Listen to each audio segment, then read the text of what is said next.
आपके परिवार में इतना अवसर नहीं थे। आपने देखा होगा, दो किसान हो, मान लीजिए उसकी भी 2 एकड़ भूमि है, इसकी भी 2 एकड़ भूमि है, लेकिन एक किसान है, चलो भाई गुजारा करना है, गन्ना की खेती करते रहो, अपना गुजारा चल जाएगा। दूसरा किसान है, वो सोचता है नहीं नहीं, 2 एकड़ भूमि है, ऐसा करूंगा, 1/3 ये करूंगा, 1/3 ये करूंगा, 1/3 ये करूंगा, पिछले साल ये किया था तो इस बार ये करूंगा, ये 2 चीजें नहीं करूंगा। आप देखेंगे कि वो जो 2 एकड़ भूमि में ही ऐसे ही आराम से बैठा हुआ गुजारा कर लेता है। जिंदगी ठहर जाती है।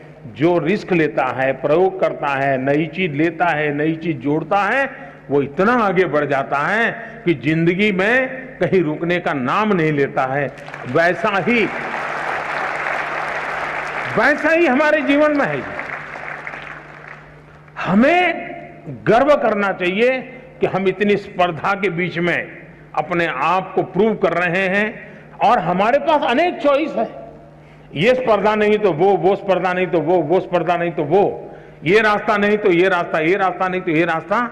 मैं समझता हूं कि हम इसको अपॉर्चुनिटी माने, एक अवसर माने, और मैं इन अवसर को छोड़ूंगा नहीं, मैं इस अवसर को कभी न कभी जाने नहीं दूंगा। ये भाव अगर पैदा करेंगे तो मुझे पक्का विश्वास है कि कंपटीशन आपके लिए इस युग के सबसे बड़ी सौगात के रूप में आप अनुभव करेंगे।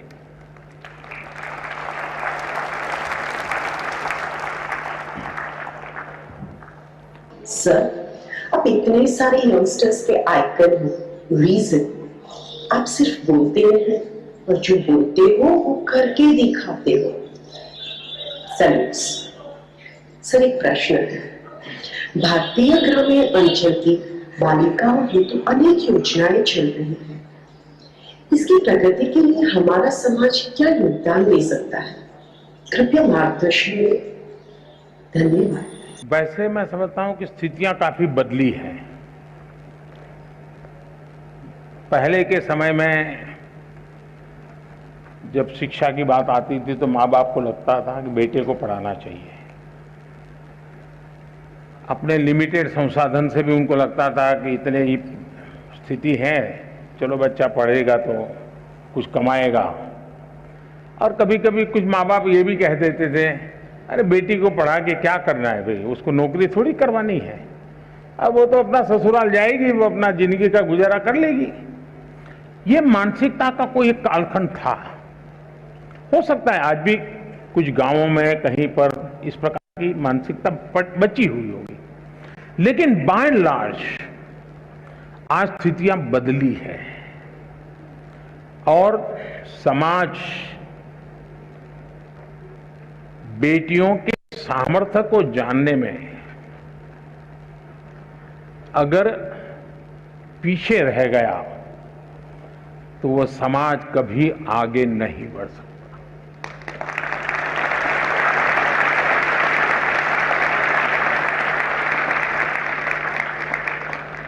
मैंने ऐसी कई बेटियां देखी हैं जिन्होंने माँ बाप की इकलौती बेटी, माँ बाप के सुख और उनकी बुढ़ापे की चिंता के लिए खुद ने शादी नहीं की और माँ बाप की सेवा में जिंदगी खपा दी, जो बेटा नहीं कर सकता, ये बेटियों ने किया।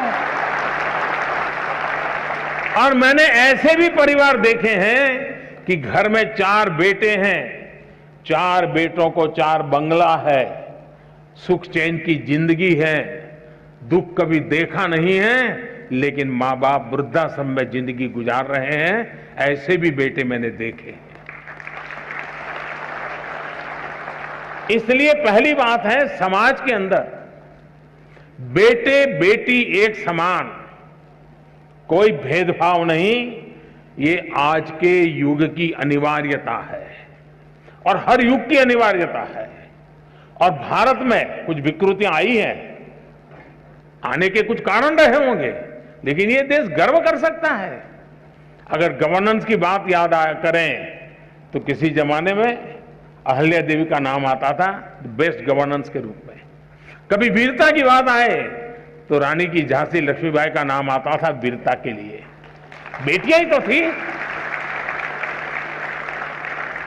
और मुझे समाज से भी यही आग्रह है कि आप बेटे बेटी में कोई अंतर मत कीजिए, दोनों को समान अवसर दीजिए। और मैं कहता हूं शायद समान इन्वेस्टमेंट से ही, समान अवसर से ही अगर बेटा 19 करेगा तो बेटी 20 करेगी।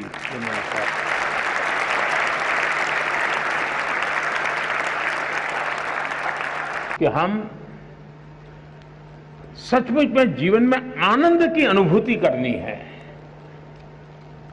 तो अपने आप को एक क्वालिटी विकसित करने का प्रयास करना चाहिए। अगर उस विधा को हम डेवलप करेंगे तो आप हमेशा आनंदित रहेंगे। और वो है गुणों के पुजारी बनना। किसी में भी हम गुण देखते हैं, क्वालिटी देखते हैं, तो हम उसके पुजारी बनते हैं।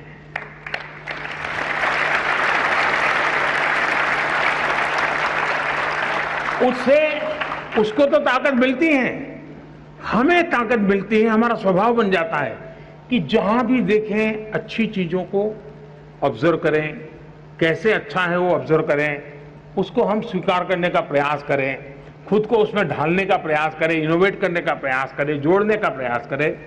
अगर हम ईर्ष्या भाव पनपने देते हैं, देखो यार ये तो मेरे से आगे हो गया, देखो उसका कुर्ता तो मेरे से भी ज्यादा अच्छा है, देखिए यार ये इसके तो परिवार में इतना अच्छा वातावरण है, उसको तो कोई तकलीफ ही नहीं है। अगर यही कंपटीशन मन में पड़ी रहती है तो हम धीरे धीरे धीरे धीरे धीरे बहुत ही अपने आप को छोटा करते जाते हैं। हम कभी बड़े नहीं बन सकते। हम औरों के सामर्थ्य को, औरों की विशेषताओं को, औरों की शक्तियों को जानने समझने का सामर्थ्य विकसित करेंगे तो उन विशेषताओं को अपने में लाने का सामर्थ्य अपने आप विकसित होना शुरू हो जाएगा। और इसलिए मैं अपनी जिंदगी में सफल होने के लिए आप सबसे आग्रह करूंगा कि जीवन में जहां भी मौका मिले, जो विशेष है, जो अच्छा है, जो सामर्थ्यवान है, उसके प्रति आपका झुकाव होना चाहिए। उसको जानने का, समझने का, स्वीकार करने का बहुत ही उम्दा मन होना चाहिए। कभी भी ईर्ष्या का भाव नहीं होगा, कभी भी हमारे मन में प्रतिशोध की भावना पैदा नहीं होगी। हम एक बड़े आनंद और सुख की जिंदगी जी पाएंगे। इसी एक अपेक्षा के साथ मैं फिर एक बार आप सबका बहुत बहुत अभिनंदन करता हूं, सभी विद्यार्थियों का अभिनंदन करता हूं और मैं शिक्षा विभाग का अभिनंदन करता हूं कि इतना शानदार कार्यक्रम आप सबने योजना की और आप सब नौजवानों से मुझे मिलने का मौका मिला। मेरा लाभ ये होता है कि जब मैं आपके बीच में आता हूं तो मैं 50 साल छोटा हो जाता हूं और मैं अपने आप को आपकी उम्र से कुछ सीख करके ग्रो करने की कोशिश करता हूं। यानी मेरी पीढ़ी नहीं बदलती है, मैं आपके साथ जुड़ने के कारण हमेशा आपके मन को समझता हूं, आपकी आशा आकांक्षाओं को समझता हूं, मेरी जिंदगी को उसमें ढालने की कोशिश करता हूं। और इसलिए ये कार्यक्रम मुझे बनाने में काम आ रहा है, मेरे सामर्थ्य को बढ़ाने में काम आ रहा है और इसलिए मैं आपके बीच आता हूं। मुझे आज अपने को ढालने के लिए, अपने को घड़ने के लिए, खुद को कुछ सीखने के लिए आप सबने समय दिया, इसलिए मैं आपका आभारी हूं। बहुत बहुत धन्यवाद। चलिए, बहुत आनंद। धन्यवाद सर। धन्यवाद सर। Thank you sir.